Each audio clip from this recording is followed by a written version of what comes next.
Famille. Bonjour Cécile Roclor. Bonjour. Vous êtes directrice des études et porte-parole d'Empruntis, courtier en crédit immobilier. Je vous présente Charlotte Meunier. Bonjour. Bonjour Notre Charlotte. professionnelle de l'immobilier au Maguimo. On connaît, Cécile Roclor, les difficultés d'accès actuelles au crédit immobilier. Est-ce que vous observez ces derniers temps une recrudescence de ce genre de projet de co-achat pour contourner la difficulté ? Alors l'envie, oui, parce que concrètement, on se dit tout de suite, à deux, on achètera plus grand ou en tout cas plus aménageable que tout seul, parce que surtout en Ile-de-France, les prix de l'immobilier sont élevés. Ça peut même permettre d'aspirer à une maison au lieu d'un appartement. Après, dans les faits, c'est des projets qui sont plus compliqués à mener. Il faut arriver à trouver un financement et c'est souvent là que le bas blesse. Alors justement, il semble quand même que ces projets de co-achat entre amis ou entre personnes qui partagent une même vision de l'habitat, ce soit assez dans l'air du temps, en tout cas en déclaratif. Et que pensent les banques de ce genre de projet? Est-ce qu'on est plus fort à plusieurs ou est-ce qu'au contraire, ça peut être un handicap vis-à-vis des banques d'être à plusieurs, pas forcément d'une même famille? Alors si on n'est pas dans le cadre de la cellule familiale, frères entre eux, fratrie, parents et enfants, ça va être beaucoup plus compliqué encore pour le banquier de financer ce type de projet. Tout simplement parce que c'est des projets où on a un risque sur la trajectoire de vie des acheteurs.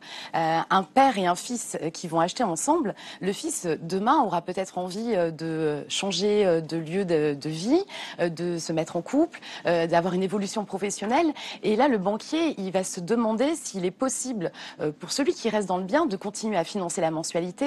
Est-ce que celui qui part aura la capacité à se reloger s'il continue à contribuer à la mensualité?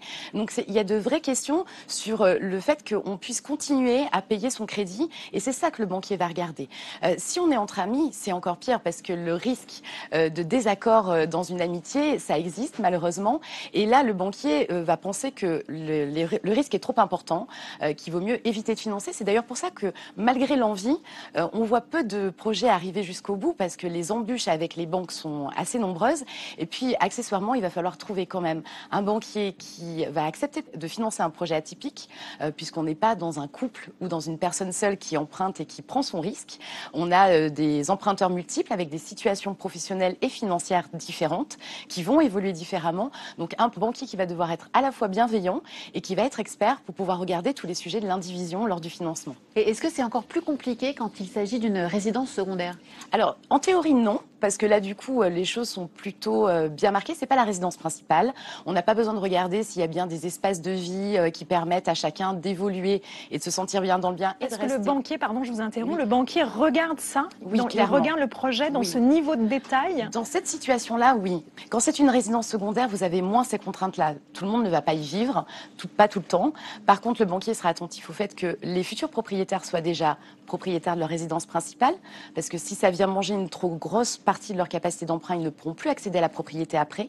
Et donc là, on serait dans un défaut de conseil pour le banquier. Donc il va falloir être propriétaire de sa résidence principale ou avoir de très grosses marges de manœuvre financières. Après, le sujet, il est plutôt sur la répartition du temps qu'on va faire dans le bien. En dehors de la question de l'accès au crédit, voilà, imaginons qu'on a les fonds pour acheter un bien ensemble avec des amis, acheter une résidence secondaire. Vous, à titre personnel, qu'est-ce que vous pensez de ce genre de projet ? C'est vraiment un projet risqué parce que dans l'amitié, on ne sait jamais de quoi l'avenir sera fait. Donc, en famille non plus. Alors, on se dit qu'il y a des liens familiaux et qu'en général, on accepte plus de choses de sa famille que de ses amis. Donc, par principe, il y a quand même un peu plus de risques. Un projet à plusieurs, ça veut dire vraiment avoir la même conviction, la même vision et de l'immobilier et de la vie à l'avenir et espérer que les trajectoires ne divergent pas trop dans le temps.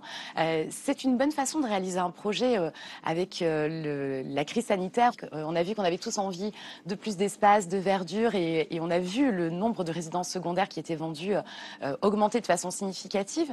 Donc c'est une aspiration des Français. Si c'est le seul moyen que vous avez de le réaliser, oui, mais il va falloir border le mode de fonctionnement, il va falloir s'assurer qu'on respecte tous les mêmes règles pour une meilleure vie en collectivité. Merci beaucoup, Cécile Merci à Roclor. vous.